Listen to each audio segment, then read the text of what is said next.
son état. Attendez, quoi? Je vais aller chercher ma fille et on va partir tous les deux. Je suis désolé, monsieur, mais dans l'immédiat, nous ne pouvons pas accéder à votre requête. Une fille de 13 ans, Michelle, est amenée en urgence aux urgences sur un brancard. Elle respire très mal, à deux doigts de s'étouffer. Son père suit, paniqué, et raconte l'histoire à la docteure Manning. Manning lance la prise en charge immédiatement, mais le père l'interrompt, d'un coup, pour l'empêcher d'agir. Douleur. Méthadone?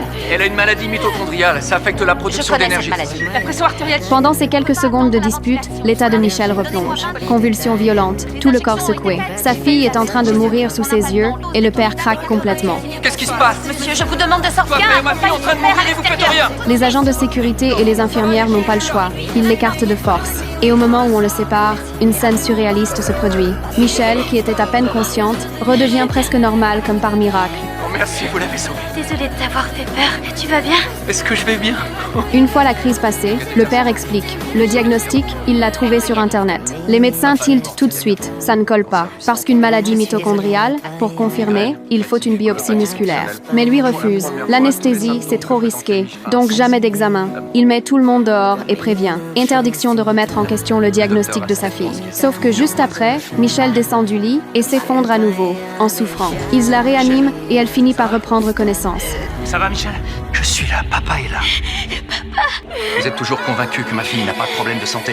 Les médecins sentent qu'il y a quelque chose de louche. Pour ne pas l'alerter, le psychiatre Charles décide d'observer en douce. Il récupère les caméras. Et là, l'image clé tombe.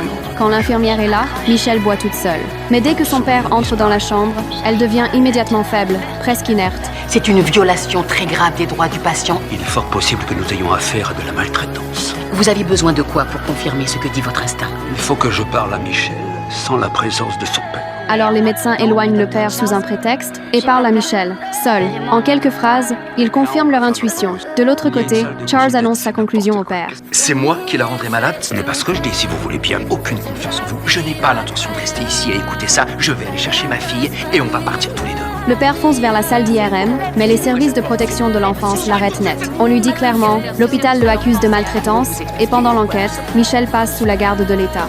C'est vous qui avez Non, fait ça. nous essayons simplement d'aider Michel. Michel est ma fille. Vous n'avez pas le droit de me l'enlever. Les services à l'enfance et à la famille ont un droit prioritaire. Je vous conseille de trouver un bon avocat. Au final, il ne peut que regarder sa fille être emmenée. Quand il redescend enfin, Charles vient le voir et s'excuse, sincèrement. Et si c'était à cause de moi?